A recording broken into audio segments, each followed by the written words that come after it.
Dobar dan.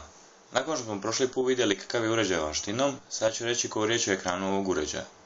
Ono što prvo možete vidjeti je to da je ekran veći od ekrana prethodnika i to za 0,3 inča.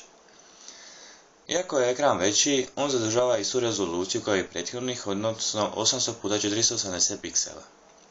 To nije nikakav problem jer sami ekran Super AMOLED Plus ima 50% više pretpiksela nego njegov prethodnik Super AMOLED.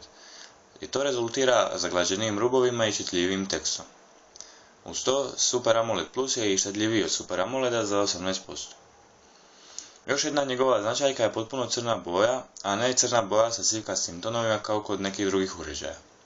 Također, ostale boje su jake i lijepo prikazane, tako da možete uživati u slikama, videima ili raznim igrama.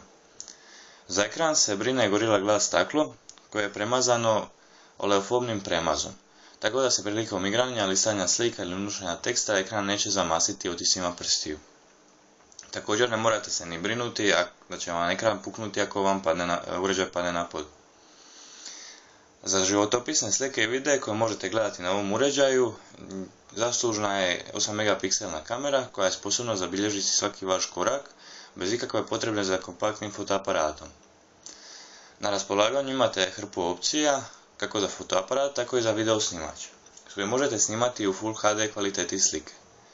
Nakon što uslikate sliku, možete obraditi u programčiću zvanom uređivač fotografija, a u njemu možete dodavati razne efekte, povećavati kontrast, smanjiti svjetlinu i slične stvari koje su osnove uređivanja fotografija.